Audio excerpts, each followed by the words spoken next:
I welcome everyone to this Siddhi webinar series. We started this to commemorate Gandhiji's 150th birth year.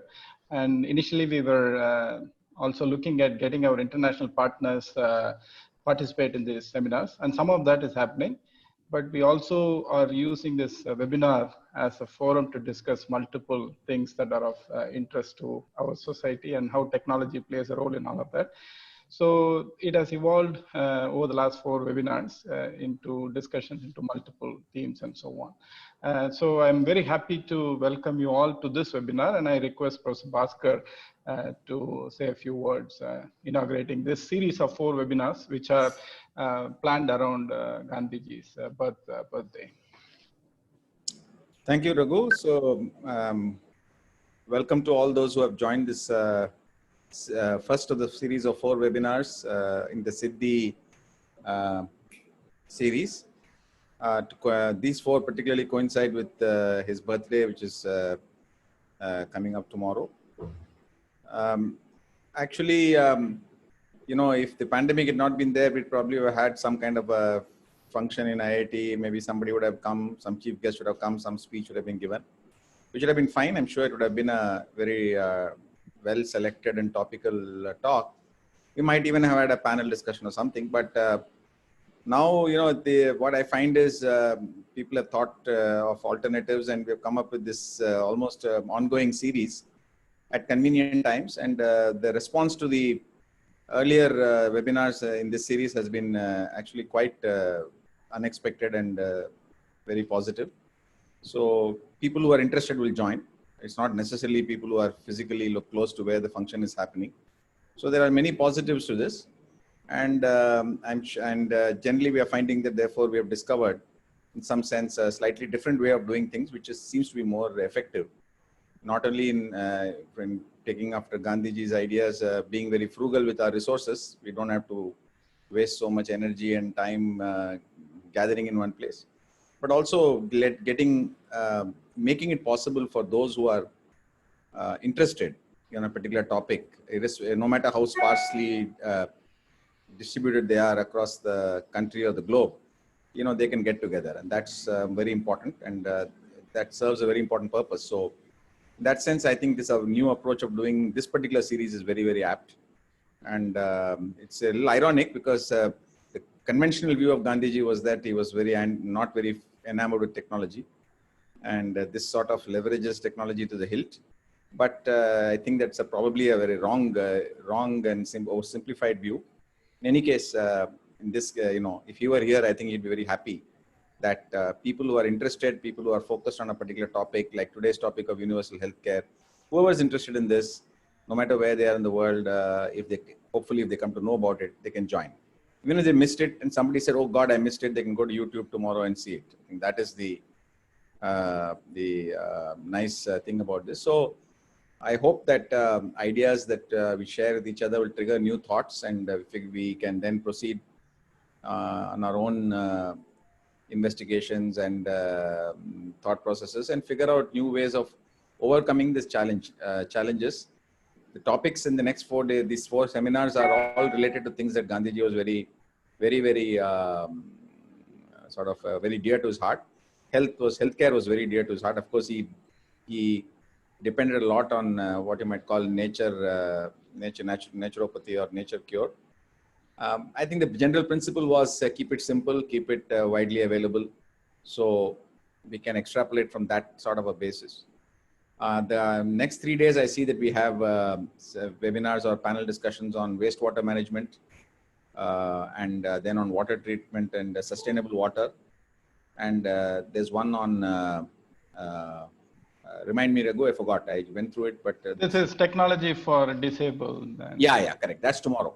So, you know, technology for disabled, you know, how do you enable disabled or physically challenged people to, or any disability, how do you enable them to be more independent? I think Gandhiji was very, of course, concerned about hygiene, and he was also very concerned about the last man in the queue, as he used to say,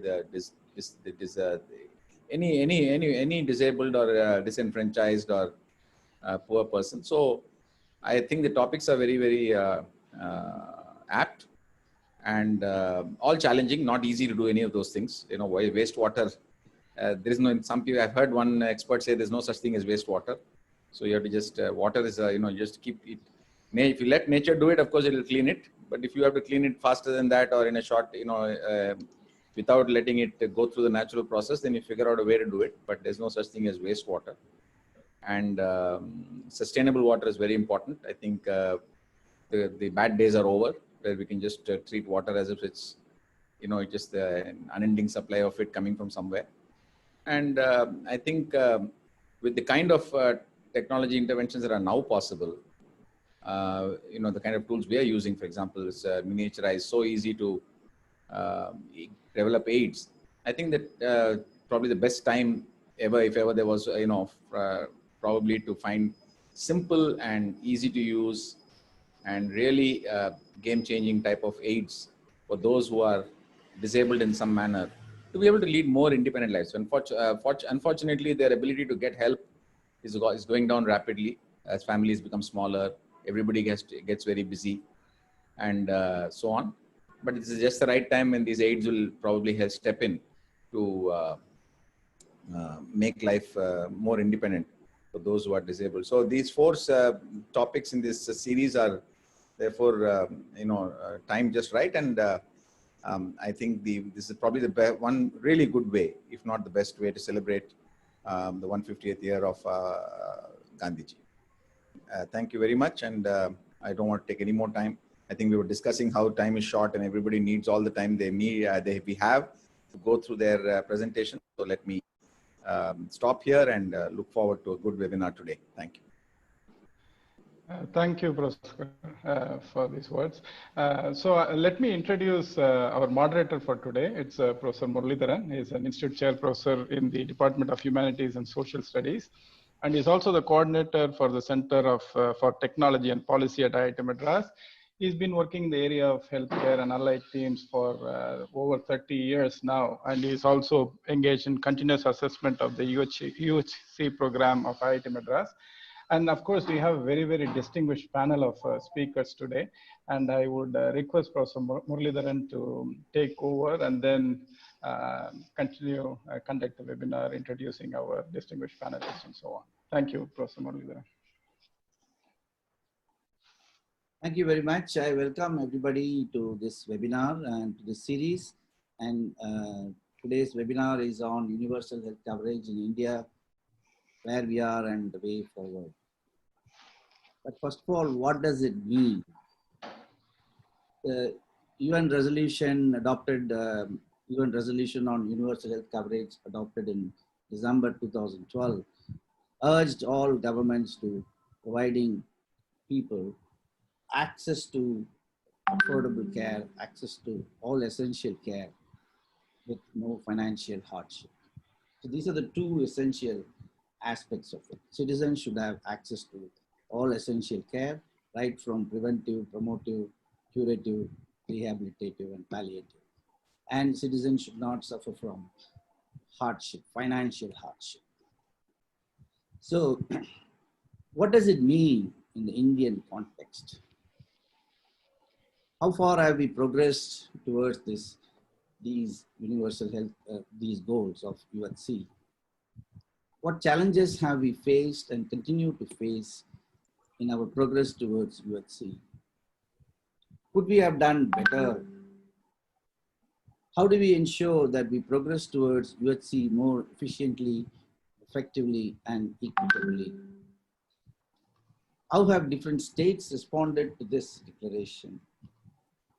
Our panelists today will throw light on these questions and even beyond these questions.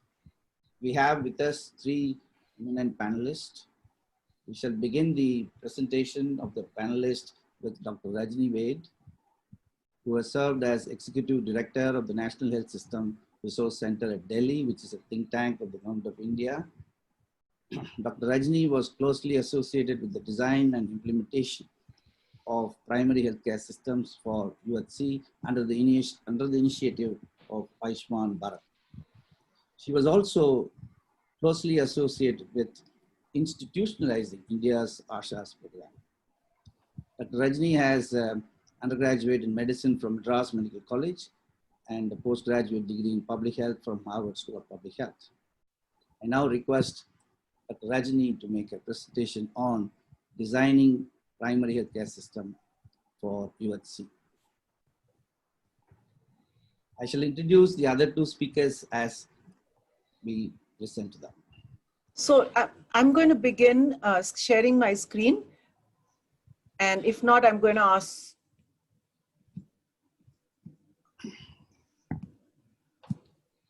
Okay. Are you all able to see the screen, Dr. Yes. Sudarshan? Yes. Okay. So thank you very much, Professor Muralidharan, for the introduction. And please cut me short when my time is up because I may just tend to ramble. So it's a great pleasure being part of this panel, also because Madras is home and IIT Madras has been part of my childhood for many, many years. So it's just great being on this panel, if not virtual, if not really in IIT. So my presentation today is going to be in two parts. The first part is a little bit of a description for those of you who may not know about the evolution of the latest primary healthcare reform in India, which is the Ayushman Bharat Health and Wellness Centers, and then a little reflection on the learning so far. It's been, it's only been 3 years since the program was launched. So, but I feel that it does good to start reflecting from day one. And so we constantly have an opportunity to change, improve, learn, and adapt the program. So I think it's fair enough to say that there cannot be UHC without primary health care. And I think that's a dictum that all of us agree with. So these are the key milestones in the evolution of the program. Actually, in December 2015, the Ministry of Health commissioned a task force to do a report on rolling out primary health care nationally. And this was followed soon after by the National Health Policy, many of the recommendations related to primary health care in the National Health Policy actually come from this task force report. In February 2018 was the budgetary announcement on Ayushman Bharat Health and Wellness Centers, followed a few months later. Actually, there was an interim launch of the first health and wellness center in Chhattisgarh. And then in May 2018, the operational guidelines were released. As of today, we have actually now, I just got the latest number, is about 47,000 health and wellness centers are currently operational. And the goal is to operationalize 150,000 sub-health centers and primary health centers to becoming health and wellness centers. So what were the challenges to delivery of comprehensive primary health care, and what were the design principles that we applied? We know that in the last 40 years or so, comprehensive primary health care, which was the dream really of the Bore Committee report, and many of our task force recommendations are also drawn from that, was that India's primary health care had increasingly become selective primary health care.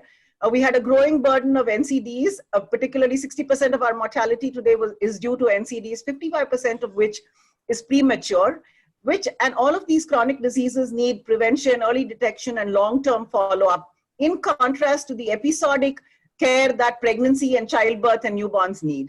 The NSSO data of 2014 showed us that only 11% of people in rural areas and 3% in urban areas seek care at any center below the level of the community health centers. Care was fragmented, and of course, there was a high degree of exclusion and marginalization. Although under NHM, a lot of this for maternal, newborn, child health was corrected, it continued to be so for the chronic diseases. So our prescriptions or our design principles where you expand the package of services, you prioritize universal screening as a way to reach the community for other forms of care, you transform sub-centers to health and wellness centers, increase the service packages, but you add on increased availability of medicines, point of care diagnostics, strengthen referral protocols, and strengthen the continuum of care, and population enumeration. This was a very important move, although we had learned a lot of lessons for maternal and child health tracking, which we had been doing in the National Health Mission for several years, but learning from that to expand it to the whole population. So this is how typically the design and organization of services is expected to be. At the center, you see the primary health center, health and wellness center, and around it are the sub-center health and wellness centers. Both of them are expected to provide the same packages of services. The primary health center staffed by a doctor is supposed to provide a slightly more complex care for the same conditions. The biggest transformation is at the level of the sub-center health and wellness center, where the human resource complement moved from 1 or 2 multi-purpose worker females to adding on for the first time in India a mid-level provider or a non-physician health worker who could be a nurse, who could be an Ayurveda practitioner, or a cadre of community health officers with the states of Assam and Chhattisgarh had created, which is basically students who had passed 12th standard and then did a 3.5-year program called the community health course, and it was a BSc program. And of course, now there's an addition of a male multi-purpose worker, and I think COVID has made us realize that we really miss this male multi-purpose worker. And of course, the 5 Ashas where they exist, which is pretty much all of the country except I think Goa and Tamil Nadu. The PHC continues to be doctor-led. The exceptions to this way of functioning are really Kerala and Tamil Nadu. In Kerala, we have what they call the PHC, the Ardhram program, where the primary health center has been strengthened as, if you like, a health and wellness center, where they've added on more doctors, more nurses. And that's okay for a state like Kerala, because for many years in Kerala, people have been going right up to the primary health center. The sub-centers are largely unused. In Tamil Nadu, they experimented with the village health nurse, or the ANM, being the mid-level provider. And we'll hear more about that, I'm sure, from the other speakers. So this is the way care is organized. A continuum of care from family, household, community level to the health and wellness centers, sub-centers, and first referral centers. Here, I'd like to say that you cannot have a good primary healthcare system without a good district health system. And having good secondary care and a district health system that manages primary healthcare of the whole district is really important. Just sporadically strengthening health and wellness centers in the district without paying attention to secondary care could also be counterproductive. So this is where it resulted in. This is the whole picture of Ayushman Bharat. It has 2 components, and I think it's taken us 3 years to make people say Ayushman Bharat is not just the Pradhan Mantri Jan Arogya Yojana, it also includes comprehensive primary health care, which is universal and free, in contrast to PMJ, which is applicable to 40% of the population nationally. In many states, they've taken it to the entire population. So we also believe that we were leveraging NHM-led health system strengthening, which NHM had invested in health systems for the last, well, I guess 13 years before this program was launched, where we already had our outreach work, strengthened outreach through the Village Health Nutrition Day, more outreach activities, and sub-centers were already established as service delivery facilities for a few packages, largely for maternal, newborn, child health care. We already had, as I said earlier, systems for registration and tracking of target groups for maternal, newborn, child health. Many states did a really good job. Tamil Nadu, I think, had their PICMI system. Gujarat had IMTECO. So a lot of states did have that for maternal child health, and it was assumed that this would provide the leverage to actually expand it to other subgroups of the population.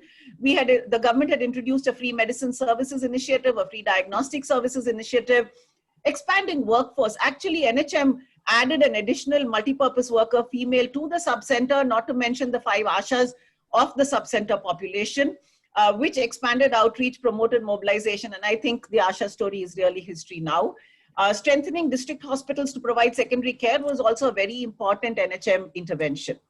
So these are the key components to roll out primary health care. And you know, the way this is structured makes it look like singular components, but actually primary health care delivery is a very complex intervention. And the picturization of this components is that they all need to be done in an integrated fashion. You cannot single out any one of these and then have a targeted approach for one thing, leaving out the rest. And so this is intended to show that we're never tired of showing this picture to whoever is implementing this, because we just want to make sure they understand that all of the components have to be implemented for effective primary healthcare delivery.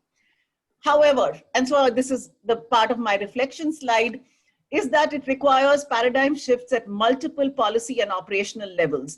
And I think one learning for those of us old enough to remember ICPD Cairo was that Cairo was talked about, and that the target-free approach was important, and women's choice was important, and we have to expand to reproductive health. But I think it focused too little on practitioners in the system. It stayed at the policy levels, at discussion levels, civil society, but it didn't ever seep down to the individual practitioner level. And I think that's one thing we need to do, because practitioners of primary healthcare have to understand comprehensive primary healthcare and how important it is to deliver it. So our current model is, well, before Health and Wellness Center started, was we have a predominant focus on curative care. Now we need to shift to preventive and promotive health, but provided together with curative care so that it retains its credibility. We need multi-sectoral convergence. Right now, we have very little experience beyond nutrition, undernutrition, that too very much at the sub-district levels. And now, of course, with the Swachh Bharat mission, there is a lot of talk of sanitation. We used to have continuum of care only for maternal health, maternal and child health, where they knew where to refer people requiring appropriate levels of care. But now we need to look at a whole set of conditions from hypertension, diabetes, chronic kidney disease, obstructive pulmonary disease, asthma, all of those, and keep following up those which really requires much more follow-up. As I said before, we had only this 1 or 2 multi-purpose workers and ASHAs. Now we've added a whole team, and we're moving from an individual provider-based approach to a team-based approach. And there are a lot of learnings from team dynamics. How do you do team training? How do you do team mentoring? Because they have to learn together to work in a team. Right now, sometimes we hear everyone is doing the same thing. The ASHAs are doing ANC, the CHOs are doing ANC, and the ANMs are also doing ANC. So it's really, but they're working together as a team. And I'll talk a little more about where we do have some innovation and learning labs, where we are trying out ways of teamwork together, team huddles as they're called, or team mentoring approaches, which will need to be scaled up. Supply of medicines and access to diagnostics for chronic diseases has hitherto been at higher levels. Medicines used to be dispensed for maybe a week, maybe 15 days, but never for long periods of time, necessitating high either out-of-pocket expenditures or patients just dropping the treatment off, and treatment adherence was really poor. Chronic care treatment was also at very high levels. There was very little effort at prevention and management, but now we are expecting it to be delivered at the lowest possible level. I think the single most important point here is such a limited complexity, although that MCH itself is complex enough, but adding all of these other packages to primary healthcare just makes it a multiple component complexity program that needs high degrees of coordination. We didn't use technology very much before, but now we have IT-based applications, and that needs both hardware, software, training, and that's not so easy to do. And, I'm just not going to, the one important thing is investment in infrastructure. So in many of the better off states, and this, for most things we talk about the EAG states not performing well, but I think in this matter, the EAG states actually have used their sub-centers really, really well, because they focused on RM and CH. For the southern states, for Punjab, for Haryana, their sub-centers are actually now quite defunct, because they all used to bypass the sub-centers and go on to the primary health center. So they are in a state of disrepair, and the investments required to repair or create new infrastructure for sub-centers is quite a challenge. So factors that affect rollout and scale up, and this is largely from our learnings from the field. How do you deliver this vision of comprehensive primary healthcare in a context of federalism and decentralization? Here you say we have flexibility, states are flexible to do it, but on the other hand, we know from experience that states are expected to follow the design that's been laid out. So this is a centrally sponsored scheme. There are conditionalities that are linked to targets, and trying to take into account contextual variations, but making states see the points that delivery of comprehensive primary healthcare really needs these multiple components. There's also the issue of path dependency. There is a set way in which districts, primary health centers, medical officers, program managers are all operating, whether it's service delivery organization, whether it's reaching demographic groups. Reaching the elderly has never been part of our primary healthcare program. Certainly we talk about elderly at the secondary level, but primary healthcare elderly programs are a challenge, and a few states are doing it. Kerala has started doing it, Telangana has, but this is for rest of India, it is a big challenge. Team structures, as I said before, we not very good at operating in teams. There are power hierarchies among medicine systems. There's professional privilege.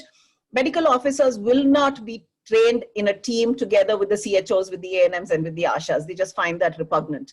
Also, the pluralist approach to healthcare. So we talk a lot about integration of Ayush, and yet having the only provider that's allowed in this system is the Ayurveda practitioner. We've had dental councils asking to be part of CHO programs, pharma, homeopathy, physiotherapy, all wanting to be part of CHO, and we have to find a way of accommodating them, but making sure the quality of services we provide to the public is of very high quality. There are legal barriers. The CHOs, for example, are not allowed to prescribe. They can only dispense. And how do we overcome that legal barrier if the medical officer of the primary health center is not in place? Multi-skilling of workers. How much can we load our workers, existing workers, before we decide that we really need an additional worker? And so that's another challenge. Moving from selective, I've talked about technology. Even procuring the hardware is proving, never mind internet connectivity, although on paper India is about 90, only 10% of India is internet dark, but in reality it is very different. It's erratic in most places, even if there is internet. Performance monitoring, how do we move from process inputs to outcomes and impact? And that I think we really need to engage with that. It's a little bit early in the program to start emphasizing this, but we do have team-based incentives for the community health officer. Asha, of course, has always been an incentive-based worker, but how do you link this to performance is a challenge that has eluded us, even for the Asha. Continuum of care, gatekeeping is not a current practice. So therefore, our secondary and tertiary hospitals continue to be flooded with patients we haven't yet effective. And it's new, the program is new, but this is an area towards which we have to work. Population enumeration, again, a challenge. In the absence of technology, having an ASHA handwrite and have the registered somewhere where it's not filled in and doesn't contribute to continuum of care is not really the best solution. Trust in the public health system so far has been limited to immunization and childbirth. Getting people to accept that here is a center that will provide us with care for hypertension, diabetes, etc., is still a long way to go. But where it's happening, it's very heartening to see, particularly as an equity measure. The poor with hypertension are accessing these sub-health centers a lot more than they did. So that I think is a great positive point. We are compensating constantly for variable quality of pre-service training. Given the plethora of training institutions, particularly for nurses, ANMs and paramedical cadres, there's a constant compensation for how poorly they are trained in their pre-services. So a lot of investment in in-service training, which need not necessarily be there. Urban areas, primary healthcare, huge challenge. We know what we are doing in rural areas. In urban areas, there's a plurality of health providers, there's private providers, there's nursing homes. How do you navigate this? That's a big challenge. That's going to be one. Insufficient HR. High caseload of MNH work already in Rajasthan, UP, MP, Bihar. Adding on to, even though it's expanded, adding NCD work, of which the disease burden is quite substantial, to this is also a challenge. Rajini, maybe one My more. last slide. Okay. So mitigating effects, adaptive measures. There is a rising political salience for health. Certainly COVID has pushed that even more into the limelight. The use of NCD screening, I believe, has been a measure to get the community over, at least men and women over 30 years of age, know that there's something for them in the health and in the sub-center and the primary health center that could serve their needs. And then we can expand to other subgroups. The focus on wellness, and I know this has been looked at with a lot of cynicism, yoga, Zumba in the Northeast, different states doing different things, Fit India programs. But I believe the time is right for us to engage with other departments, and health in all policies just needs to become part of our policy landscape, and focus on wellness is really critical.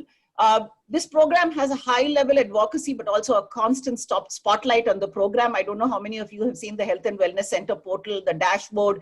There is constant pressure to perform, and that may not quite be the best way sometimes. Although it's important to push things in the right direction, but sometimes it just puts a lot of pressure on practitioners and program managers. There's increase in budgets undoubtedly, but there is also a link to conditionalities to fulfill targets. We need to look for mechanisms on capacity building. And then COVID also showed us this, that we could use digital platforms for some forms of providers to train them. Team-based functioning, I've talked a lot about. And finally, where is the learning? Where is the research for change management and disseminating it to sub-district levels? And I'd like to say that we must focus on practitioners. I started my talk by saying this, but I think emphasizing and pulling because we learn the most from our practitioners about what things are happening in the field. I believe even more than researchers. So our practitioner researchers are the people we need to focus on. Thank you very much. Thank you very much. I'm sure we'll get back to you with some questions. There are some questions already coming up. I now request Professor Dilip Mavlankar to make his presentation. Dilip Mavlankar has been the director of Indian Institute of Public Health at Gandhinagar since 2012. He has worked extensively in health system, particularly focusing on strengthening emergency services in rural hospitals, as well as in strengthening reproductive health services management. He has an undergraduate degree in medicine from Gujarat, Ahmedabad, and master's and doctoral degree from Johns Hopkins University. Sir, Professor Dilip. Yeah, thank you very much, Professor Muralidharan. At the outset, let me thank IIT Madras for inviting me for this very interesting webinar. After listening to the opening batswoman at a very fast speed, let me change the gear a little bit. She has described to you the whole journey of primary level care. I want to stop back and raise some issues and give you a macro level picture of what I think is the universal coverage in India, where we are and the way forward.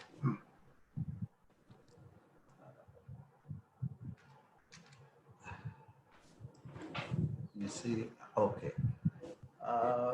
Universal health coverage means that everybody has the care they require, almost free or at an affordable cost at the time they need it, without getting into debt or any other financial difficulty, and whatever they need. And that is where I thought I will list in one slide what are the systems we have for free care in India. Of course, government PHC system, starting with the sub-center, which Rajni very well described, to medical colleges, and at the apex AIIMS and other national institutes. This whole system was nationally designed but driven by the states. And plus there are 30 odd national health programs, which are again nationally disease specific programs, which are all almost free to anybody. Even the richest person can go to the PHC and take free treatment. And some NGOs offer at a very low or free treatment. There are special systems, for example, employee state insurance systems, central government health services for central government servants, public sector units, employees, but they are restricted. Army, railway, each one of them have their own systems for their employees and their families. Then many states over the years, because of various reasons, started their own health programs to provide curative care under Arogyashri, Chiranjeevi, Ma. There is a whole plethora of names in various states. 2008, there was a major shift, and Rashtriya Swasthya Bima Yojana came out of the labor ministry, not health ministry, which is interesting. It was seen as a labor issue, that's healthy labor force or healthy worker is a requirement for nation building. And they provided 30,000 rupees of inpatient care for almost 30, they were aiming to provide for 30% of the population. And then in 2018, this program shifted to a new name and much larger, called Prime Minister's Jan Arogya Yojana, for 5 lakh rupees coverage for 40% plus population is supposed to be covered. So that is where the free care in India currently is. I want to show you this Gandhiji's picture and I thought that this represents India's current healthcare system. It looks like Gandhiji's clothes. It is homemade, covers the bare minimum, small percentage of population with a small coverage. And that is not what universal care coverage is, and I'll come to it. So what is as a nation, we haven't thought that we need a fully comprehensive coverage of health for everybody. We have provided the minimalistic care for everybody who is willing to stand in a queue and go to the local PHC system. If you look at the other major countries or major models of universal care, one which we started our health system with Britain has what is called a National Health Service, which came out of Second World War's aftermath, 1950s. They developed a fully tax funded healthcare system where all specialists and hospitals are salary-based employees of various organizations, whereas the general practitioners are all private practicing doctors, but with contract with NHS, National Health System, and patient doesn't have to pay, but they can go freely to any local general practitioner where they are enrolled in. So that is one model, fully tax funded, a mixture of public and private services, but everything funded by the government. Second model, United States insurance model, where government supports two major medical insurance program, Medicare and Medicaid, one for the poor, one for the elderly, and then there are others for the veterans, etc. And then there is a large private insurance market, but still every US citizen is not covered. In UK, almost every UK citizen is covered. Germany had a very different model, started with Bismarck's vision of how to improve health of the people in 1880, roughly that time. They have an interesting employment-based insurance model, which is called social health insurance. So it's a non-profit health insurance where every employee and employer pays a fixed percentage of the salary of the employee as a contribution to what are called as sickness funds. And those funds provide the money for doctors to treat the members of those sickness funds. And it's very interesting. And there are two principles, principles of solidarity and principles of equity. Everybody gets the same service, but everybody pays a very different premium, which is not linked to their health condition, but linked to their income. So it's a very different model than the American insurance model. And it is not tax funded. It is the employees and employers point. So it's a very different. So these are the three major, and of course there are minor models. We don't have the time to go. So the way forward, as I see for India, is we have to choose our own model, given our social political situation and our own current health system, health setup, our priorities, the national diversity, etc. Before we select our model, the mental preparation required, especially from the rich and the powerful. I have listed some of the things which I think are needed to be mentally prepared. First is we have to develop a social commitment to health and equity.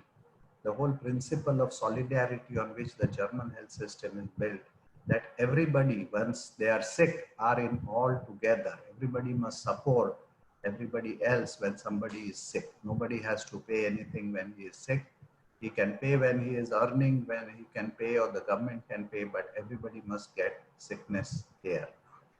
Second, can we think of India where Prime Minister, Chief Minister, and common man or woman have the same health service provision?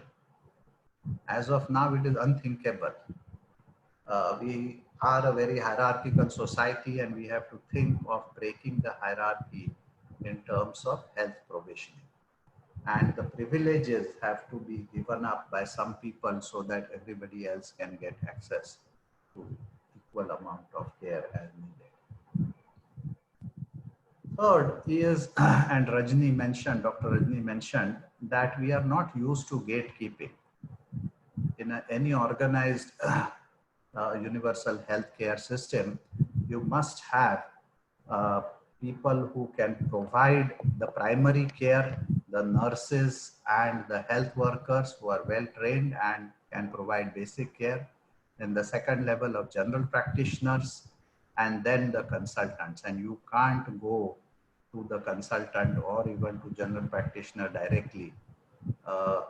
But when you need, you get the best care wherever you need. And not because you can afford, but because it's a birthright of any citizen. So that is another mindset change, that if you have money, so you should get the best treatment. If you don't have money, you get the poor treatment. That we have to get out of. And all this is possible if we have the political will. We have to invest. We have been investing roughly 1% of GDP in the public spending, 1.1, 1.2, 1.3, something like that. But we have to move to 3 to 5% of GDP via public mechanisms to achieve this kind of universal coverage. So it's a major political and social ask. And lastly, how do we involve the private sector? Because as of now, the situation is almost 70–80% of curative care is in the private sector. NGOs play a small role, but important role, and there are maybe other providers. So how do we have a system where public or private both can contribute to the objective of universal care?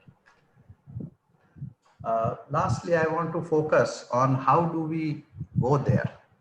And as I see, there are 3–4 steps. One is the Prime Minister Jan Swasthya Yojana should be increased. Currently it covers, or it is intended to cover 40% of the population.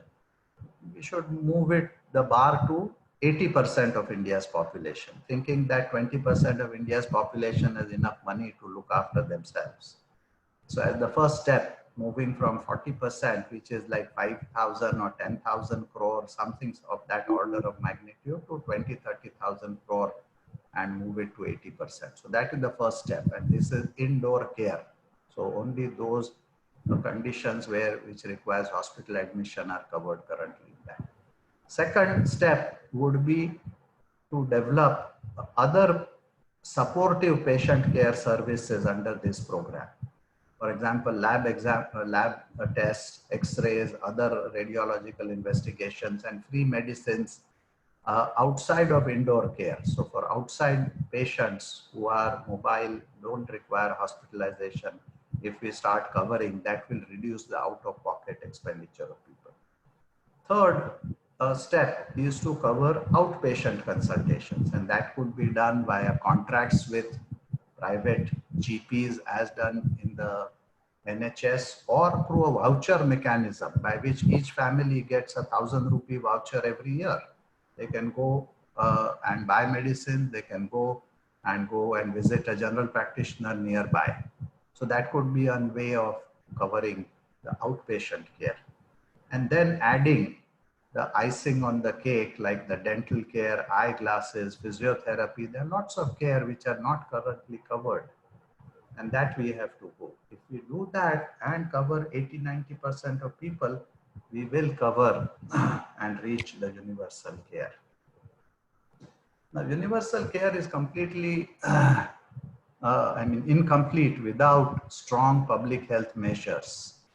There has been a saying that you can't mop the floor of the bathroom if your tap is open and it is still wetting the bathroom. So if your disease infections are happening in the community, there is no mosquito control, there is no sanitation, water is bad, you can't have everybody going and having free sickness care where your basic public health is poor. And this, as engineers, I hope most of you might be engineers, lot of public health is engineering works. Water, it started with water, sanitation, also mosquito control, construction standards, etc., safety standards, road accidents, you name it, and it's as an engineering component. So a lot of strengthening of public health measures, prevention of disease, etc., is required to go along with the sickness care, which generally is understood as universal health care.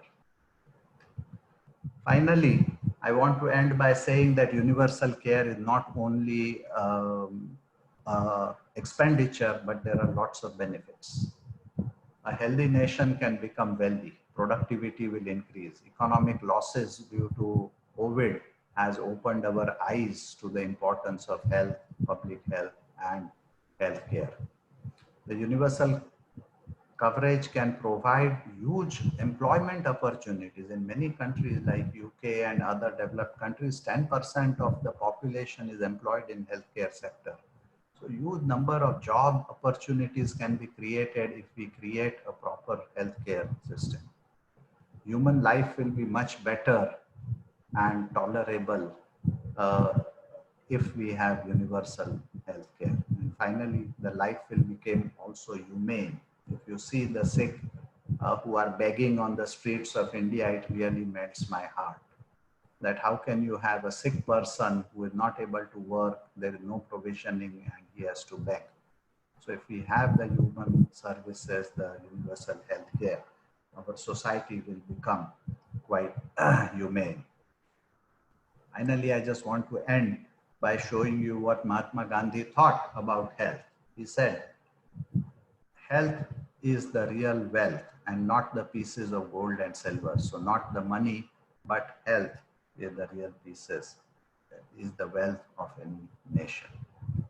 I want to end by thanking all of you, but showing you this picture. Our vision of universal coverage should evolve as we go forward. If you have to decide which type of Gandhis you want to see, Gandhiji had various clothes, and you may want to see our health system and our coverage very well endowed with funding, proper health staff, and with proper coverage, so that nobody who is sick is denied care or has to suffer the illness because the society has not decided to provide that care. Whether he can afford or not should not be the question. Thank you very much. Thank you, Professor Dilip Mavlankar. Now we go to the third panelist, Dr. Girija Vaidyanathan.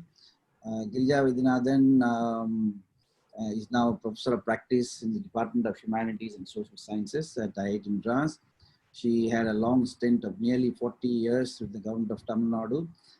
She had served as health secretary twice during her tenure, and she completed her journey with government as chief secretary of the government of Tamil Nadu. She has, during her period as secretary, the department had witnessed several positive developments, particularly in the MCH, RCH services. She has a doctoral degree in health policy from IIT Madras. She will now speak on the experience in Tamil Nadu. And now in my turn. Yes, thank you.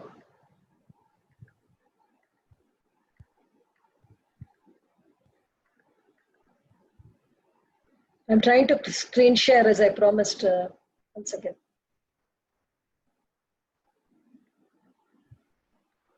Sudarshan, could you help me? I'm still having this problem.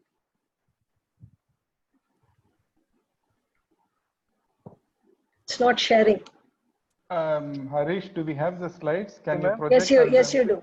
Yes, Professor. Yeah, can you just share it? Yeah, can you share I think it, it's and better. you can move the slides for Dr. Girija, please, Harish. Anyway, first let me first thank you all for this opportunity to speak to you. It has been actually quite a long time since I have been in a forum as interesting as this, so the topic which is close to my heart, and coming after, as I called it, the opening batswoman, who was able to tell us all about how the government policy on health and wellness centers was framed, and followed by what I thought was a deeply philosophical and well thought out presentation on how we really want the UHC to progress in this country. I think coming from the place where Gandhiji was born, on the event of Gandhiji's birthday celebrations, Dr. Dilip was able to tell us his cohesive thoughts on how he expects UHC to move forward. But I have to apologize also, meaning my presentation is taking us back again into a smaller story. I'm going to tell you a Kuti story. This is my outline. I would like to talk to you about what we try. And Rajni did mention this, having coming from Tamil Nadu herself, that Tamil Nadu constantly does things differently from what other people do. So what I am going to tell you in the slides that follow is a small story. And the other interesting thing about this is that we in IIT Madras, because now I am part of the department here, have been associated with both the pilot as well as the development of the pilot on the health and wellness centers over the last nearly 5 years. So this is a story we want to share with you. And I agree with Professor Mavlankar that it is UHC is not really just the health and wellness centers. And this is more about comprehensive primary health care. And what we are trying to explain to you is why we tried what we tried and what happened as we went along. And I hope this will give many of you who are either academics or practitioners or people working in the field some insight into how things work in government and how we can actually take things forward. Can we move to the next slide? Next slide. The Tamil Nadu started this work, or CTAP, IIT, or whatever you want to say. We started this work somewhere in the same time frame that Rajni mentioned, that around 2015-16, we started thinking about a scoping study on the health sub-centers, because at this time, we wanted to make sure that the health sub-centers, which were what we thought was the lowest level, the what we call the tail end facilities, and all our NSSOs reports had also shown that not only was there a very low use of public care in the lower level facilities, it was worst at the health sub-centers. And Rajni mentioned during her talk that the southern states were worse off because we had concentrated on upgrading the PHCs, but we had left the HSCs to become almost defunct. So at this point, we really, when the concept of health and wellness centers came up, most of us who were working in the policy sphere thought that we should put them back on the cards, and unless we do this, the premise of the study was very clear. Unless we strengthen the sub-centers, we cannot increase access to ambulatory care. We do the Thai model. There were many, I think Professor Malankar talked about the US, the UK, and Germany. We in Tamil Nadu were more concerned about Thailand and Brazil and those other, let us say, middle level developed, partly developed countries which had actually worked on certain models. And we were inspired to say that if we could strengthen the sub-centers, we could increase access, we could reduce out-of-pocket expenditure for patient and also the cost of care for the system as a whole. So this was not providing UHC to everybody, but given that the health and wellness center as a concept was acceptable to all of us, we thought that the best way to do it, even from the equity perspective, would be to start with the health sub-centers. Next slide. Next slide. Next slide, please. Can you go to the next slide, please? I think I should share a screen because if they're having a difficulty. Let me try again then. They're not able to move to. No, it's the next slide. You have not moved it. Can I just try sharing the screen again? You tried yours. Okay. This slide, actually, though we started in 2015-16 with the scoping study and found that things were on the infrastructure side were not as well as we thought. The pilot was actually launched in 2017 in 3 blocks. And all these, of those of you who know Tamil Nadu will know that these are all extremely backward blocks. And we decided that we would strengthen the entire primary care system. So though we keep saying it is the sub-centers were strengthened, an additional worker was added, a female worker was added, but we also worked on the PHC as well as the CHC in those districts. And then based on the primary, actually this was a very rigorous academic work we took up because we wanted to study the impact. So we had a baseline survey, we had a follow-up survey. Not only that, we visited all the 67 pilot HSCs there, and there were a qualitative work, discussions with the ANMs, with the doctors on the role of what was going on, and group discussions were carried out. And not only that, before we published our results, which was about 8 months, after 8 months of implementation, we also we visited almost each center. The team was led by Professor Muralidharan, so that's another small personal aspect to this whole thing, but we visited all centers nearly 4 times. Next slide, please. Now, this is the simplest. I did not want to share too much data, and after Professor Dileep's presentation, I'm a little embarrassed even to share this amount of data, but just the data. The HSCs after the 8-month implementation accounted for nearly 15 to 20% of the outpatient care. Now, all of you will remember, and all of you work in this field will know that outpatient care is the one that has been largely with the private sector. So within this 8 months, with just 1 worker additionally added, with some other inputs that we provided in terms of infrastructure, drugs, etc., we were able to lift the level of utilization. We have a detailed report. All these reports are available on ResearchGate. We were also able to build a lot of confidence in the public on utilization of these centers.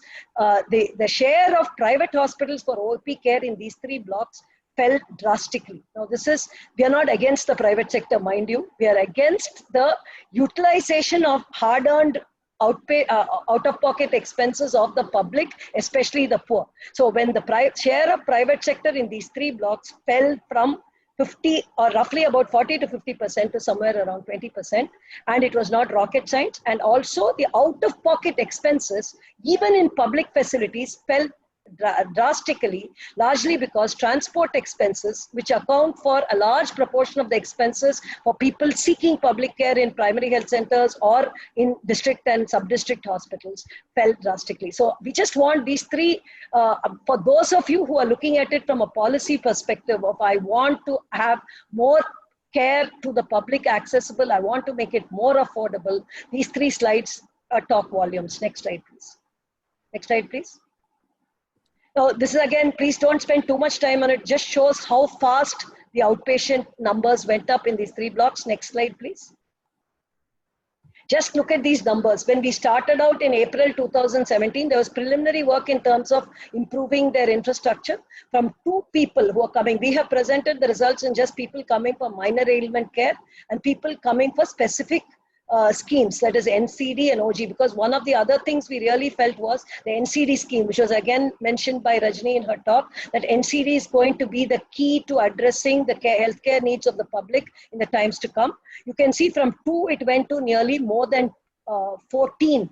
So earlier, nobody was going to the HSC for NCD, and even for ANC care, they were going directly to the PHC.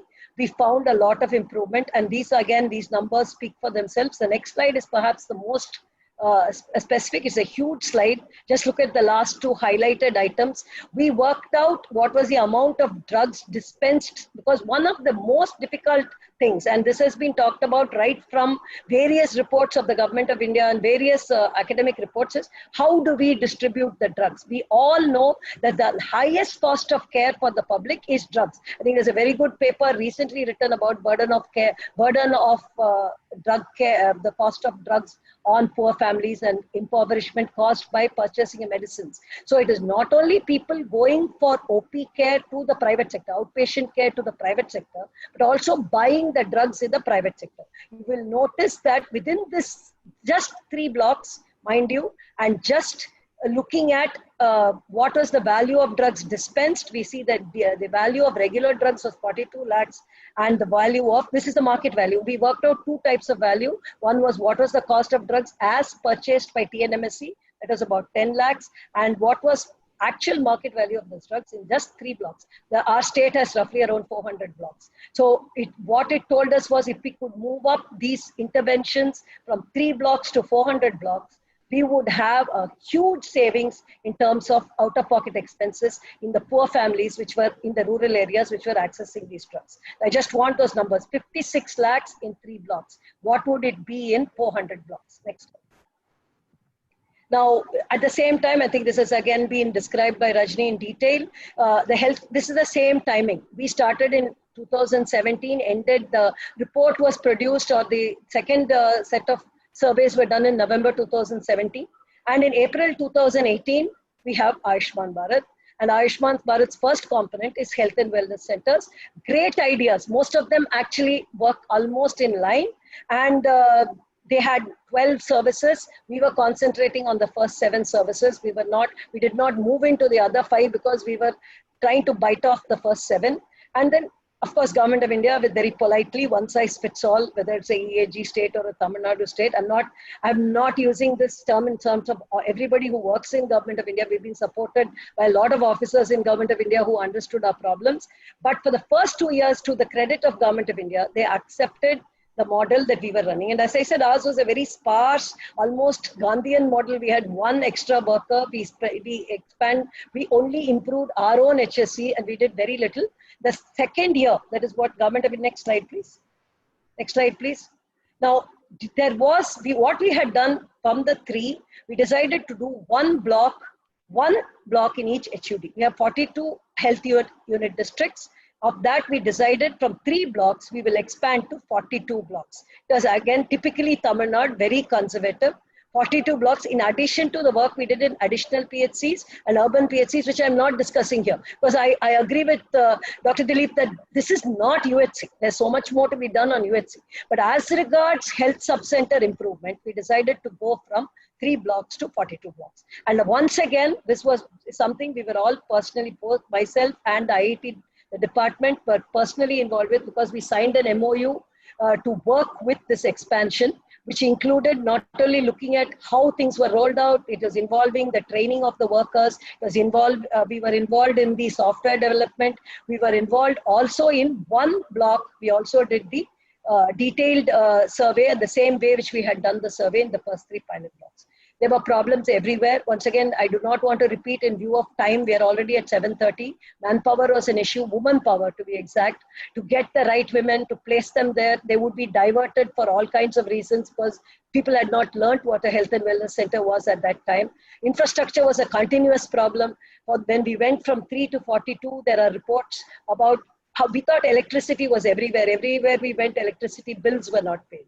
We found interesting problems with water. So I would not tell you, and the training of manpower, again, Rajni has touched on it. We had to use online methodology. We had to continuously upgrade. We did not find an issue that they were ANMs. We found an issue that we had to teach them protocols. We had to teach them how to use. So whether it was a staff nurse or the ANM, I would like to mention that the ANMs were ready to stay in the village for the entire length of the day, and that made a huge difference. Then we had the other thing, which I again mentioned, the population-based registry. To me, working in the field, the population-based registry and a health identifier is key to any form of comprehensive primary health care. Not only that, also to UHC. We were trying to do this using our PDS data. We struggled, we succeeded, we stumbled and fell. We are now back to square one. Reaching drugs was not at all as easy as we thought. The PHCs thought the HSCs were competing with them. This is what she mentioned about professional hierarchies. We tried lab services through the hub and spoke model. Everything that could break down did. The software refused to work. The semi-auto analyzers would not fit into the software. I mean, if you want a sob story, we can write you pages. There are, as I said, all these reports are available on open access, and we can give them to you.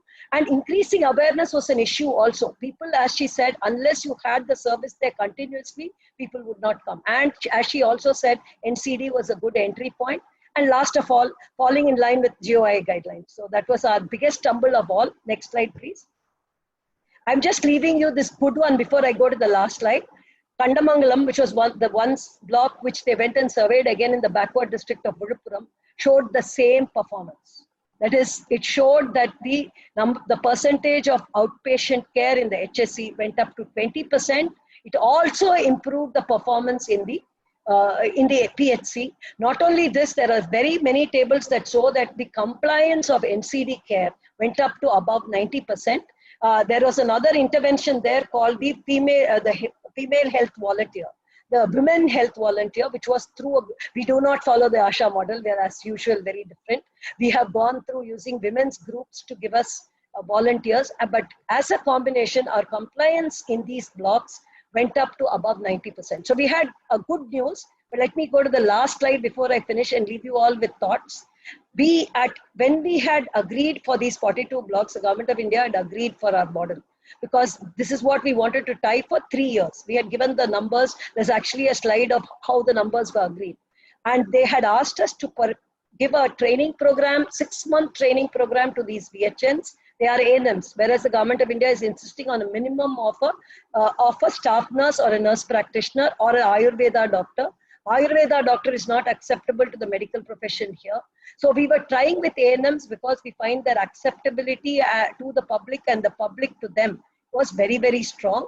But the Government of India de-recognized all the 985 centers in the 42 blocks. So as a result, the state government has done a jerk reaction to avoid losing the money from Government of India. They have announced 2,000 doctor-led mini clinics. I don't want to talk about here. I'm no longer a servant of the government, but this will cause a lot of controversy. I think it's against the spirit of the work we're trying to do. The COVID outbreak further contributed to diversion of staff, loss of focus. I leave you with these questions. This is what we tried. This is a 3-year-old experience. My heart was in it. Many of us we were passionate that it would work. Professor Sundaraman worked with us, a whole lot of people, a lot of young officers, Dr. Dares Ahmed, the present Health Secretary, Dr. Radhakrishnan, everyone had worked a lot. How do we bring back this focus? How do we put these back in line? What is the model for urban areas and additional PHCs? We never cracked that nut. We have just added the numbers by putting up boards with the 12 services. How can the government of India help us by giving better indicators rather than just launching of the health and wellness centers, which include some of the bare necessities for making these working and actually reaching it to the public? I leave you with these thoughts. As I said, thank you once again. I'm 5 minutes over time. I asked Professor Muralidharan to shut me down, but he has not done so. I think in the interest of long-term friendship. So thank you all very much. And I think I have really enjoyed being part of this panel. Thank you. Actually, we had roughly 15 minutes equally allocated. Just that, so I was waiting for that 15 minutes over. Thank you very much. I have looked at, there are about 30 questions we have received so far.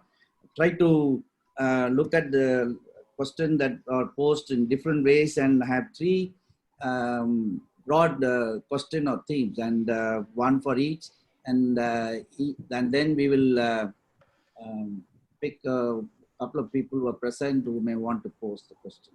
But a lot of people have asked questions on possible effective PPP model. And I think Professor Dilip also had mentioned that. And what are the options really? Because in the past we have used NGOs for strengthening MCH and other services. What has been the experience so far in collaborating with NGOs or other private providers in achieving UHC goals? That is question one. And many people have raised the second question, second theme, you can put them under the second theme, about the adequacy of the budget for UHC. Now, given the kind of goals that we have. So they have posed this question in different forms, but basically the question is how much has been allocated and how adequate it has been and how far we are falling short of that. The third question is concerning how do we measure the progress of UHC? Are there both the outputs and the outcomes? And a lot of people have asked questions around this framework. Do we have a framework for measuring progress? So I will now stop with posing these questions, and maybe Professor Dilip or may want to begin with answering question on potential for PPP. Has there been any experience in the last few years under UHC? So I thought you wish to answer that question.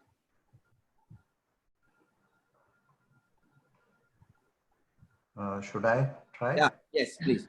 Yeah, I think there's a lot of possibility. Already PPP has been happening. Only thing is some of the governments, it is a political issue, whether they want to run the health services on their own or they want to collaborate, cooperate, and work with the private sector. And including in the Prime Minister Jan Arogya scheme, there are already private sector involved. There are RSBY private sector was involved. Many of the state government schemes, private sector was involved.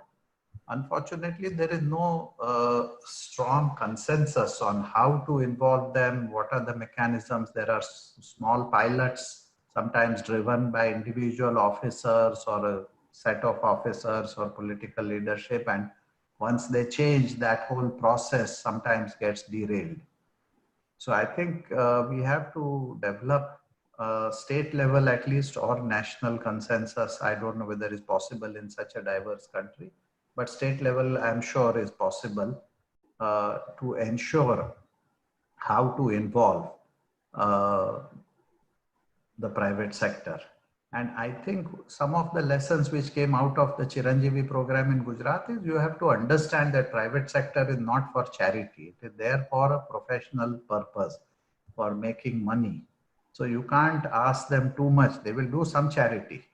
They will give you some bulk discount, but if you squeeze them too much, they will start cutting the corners and you will get poor quality care. So It's also how do we manage the private sector contracting and how do we employ proper tools to monitor private sector using the data, outcomes, etc., which requires a refined governance. And that one has to work on continuous basis. That was my quick answer. Thank you. Thank you. Professor Muralidharan, can I just step in on this? Can I share my views? These are totally personal views. Sure. One is I completely agree with it that private sector is already there in the tertiary side with the PMGAY. But I also agree that there's very little work done on how to contract and how to do good contracting and monitoring of public sector. But my personal thought is, especially in the rural areas where we are offering primary health care, I think government will have to step up to the crease at the first urban areas, secondary and perhaps tertiary care, purchasing of services. I think there's a lot of work to be done to bring our large private sector into using our large private sector for the benefit of the people. But personally, I think that in the rural areas, expecting private sector to, even the NGO sector, to step in and do the work that we are not able to do. That is, I'm still part of, in my mind, talking as we as government, is a little ambitious. So I just want to leave that thought with you. That's a very personal thought. Maybe you can continue as part of your response on questions related to measures of progress of. Yes, I think that's something that actually I have not spoken to Dr. Dilip about, but I've spoken to Rajni as well as Professor Muralidharan on this. I think that's one of the key things if you're going to move forward. How do we measure? There are, again, internationally, a lot has been written. I think many of you may be aware. I find a lot of very interesting questions coming up. The famous WHO Cube. How much is covered? How many services are covered? How much of financial protection is given? That's the simplest one. But I think we have to customize it to our Indian situation.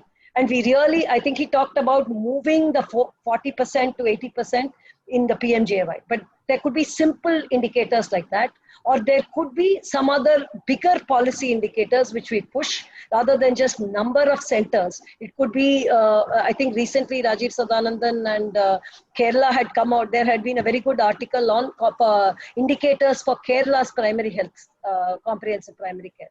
So these would have to be contextualized even state level, not only country level. It would have to be a combination of outcome indicators plus some mandated things which are not necessarily just starting a center or enrolling somebody. We'll have to go deeper to make sure that everybody is achieving what we are setting out to achieve.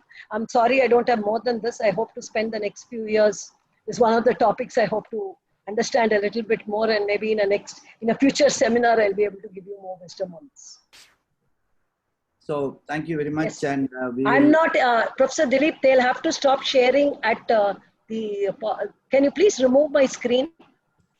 Somebody is still sharing my, yeah, right. Yeah, thank you. Okay, so we have another large number of questions that come under this Budget. about budget. A lot of people have asked about the adequacy or inadequacy of what is actually allocated. So some people put it in the form of percentage of GDP and so on. Essentially, it's about, are we allocating adequate resources? How inadequate or adequate is it to reach UHC goals? What has been the experience in the last 3 years? So that's I will leave it as Rajni to respond. Okay, so I can only, certainly, I'm not going to say it's enough because the whole world knows that it's not enough. And I hope that, unfortunate as it is, the silver lining of the COVID cloud is perhaps that the government is very seriously thinking of increasing investments in healthcare. Let's see what comes of that. Certainly for primary healthcare, I do know that they had increased the amounts of money allocated to the sub-centers, the primary health centers and the urban primary health centers. The hope there was they had individualized the cost per sub-center, but the district would pool the costs and allocate as required, planning. So I think it takes a great deal of skill, and I'm not saying money is enough. I'm saying certainly it's not enough, but what there is needs effective planning to identify. So I've seen health and wellness centers and sub-centers between you like within 2 kilometers, you have 2 sub-centers with CHO sitting in each. You know, I mean, that's like a ridiculous way of planning. Or you have a bunch of sub-centers and no primary health center. So there is no effective referral at all. I think that kind of planning, the pooling of funds at the district level and efficient allocation is perhaps a skill that we need to learn. And of course, the bigger question is we do need more money, and hopefully it'll come. Of course, it'll be through loans, but maybe that's one way to address it. I'd just like to say a point about the measurement. I think we also need to look at incremental frameworks. I think we have to have a framework for a period of time and look at incremental indicators. So for the first 2 years, it would be process and inputs, but we need to move towards outputs and outcomes. And this kind of understanding also has to seep in. So proportion of people reach for screening, and then we go on to those who were screened, what was the result and where they put on treatment and are they being followed up. So, you know, it's a series of that, and we have to experiment with this, and we haven't gotten that far. Okay, so there are several more questions. In fact, I just want to state what those questions are, and I will ask the organizers to manage the time. But there are questions particularly on how can we adopt a Mohalla model in other cities? How do you integrate the ICDS program with health wellness centers? What are the specific opportunities for mobile, telemedicine for primary care? What do we do about occupational health issues? Practically, what effort has been made to make UHC go beyond curative services? How do we empower people and bring in more accountability into the system? So there are several questions. Can we adopt a Singapore model for regulating private care? What are the best public health practices that we can adopt from other countries? So a whole range of questions, but I think I will leave this and NCD. How do we screen the NCD patients in urban settings? Are there lessons from other states? So there are lots of questions ranging at a whole entire gamut of issues. I would, and there is a question on Ayush, how successful we have been in adopting, in having Ayush doctors. What are the plans to meet the challenge, if at all there's any challenge in deploying them and so on. So I think I will, from my part, close with raising these questions. I'm sorry if people who ask these questions are not able to listen to the panelists directly, but if the person and the organizers think that we can go on for a couple of minutes, please let me know. Otherwise, so Murali, can I? So I see in many of these webinars, this is what happens. Actually, there are tons of questions at the end that we cannot get to, and so my suggestion is, I think if the panelists don't mind spending a few more minutes, I think people who want to leave can leave. But if they have the time, maybe 5 minutes, some questions can be answered. Or if the panelists are busy, I think we leave it up to them. But people who want to drop off can drop off, and we can answer some of these questions if you have the time. I think we can wrap it up. I just wanted to share the nature of questions that are coming. Sure. Okay. That is why I sort of summarized many other questions. There are questions about how do you reduce workload at ground, grassroots level, and so on. But those are, many have asked these questions. So I just summarized them. I almost feel like we should try and get the panelists to just come and answer questions on a 1 hour webinar next time. So The other is perhaps some of those questions could be sent around on mail. yeah, that is something we will be very happy to do if you have Because the we are time. all okay with that. I mean, we can try answering the ones we can. So wonderful, wonderful. We have thought about that, but we have not followed through on that because we are already asking your time and we want to ask more time of No, you. but we also feel a bit bad that we are not able to even attempt answering these questions. Okay. We may not have answers to everything, but we Okay. could answer the ones. What we could do is we will send you the questions, and then for the people who are still on, we will put the answers in the website also, whatever you give, so that way there is a record of the questions and what your thoughts are on those questions. Sure. So I'm I think, that's on my behalf. I hope I am not Sure. overstepped. No, that's fine. That's fine. and okay, thank you so much for spending this time and giving us a very, very interesting perspective on this area. And we are engineers largely, and it is, of course, I see in the audience there are lots of doctors, so I think there has been tremendous interest in this webinar. So I hope it was useful for everyone who attended, and please do check the website Siddhi for answers to these questions, and we will try to find answers to these questions. Karthik, is there anything else? Quickly, yeah. So, Karthik? Yeah, I'll go on. I was, yeah. So let me just give a quick thank you to everyone who was here today. I think it was fantastic. I'm sure all the participants enjoyed listening to these talks. I can see a lot of positive comments in the chat box, and I think lots of questions. And as Raghu was saying, one thing we really want to do is we want to make sure that the interaction does not stop simply with with this 1 hour webinar, but we want to encourage more interaction via YouTube, and we are going to launch a new website very shortly, and we want to make sure that we increase the interaction between the panelists and the participants. So with that note, let me once again thank everyone who's joined today, and give you a preview of the 3 very interesting webinars that remain in the series. So tomorrow is a very exciting one, which talks about how one enhances the quality of life for persons with disability. We have a bunch of very interesting speakers and a very interesting moderator as well, who represent various aspects of how we can apply technology to solve some of these or improvise solutions to people with disabilities. Following which we have, of course, wastewater management, which is, I think, something quite important. And as even our director pointed out earlier on, it's, I think, quite obvious that we need to get far more sustainable. And that's going to be the last topic, where we're going to talk about sustainable water and waste management in villages.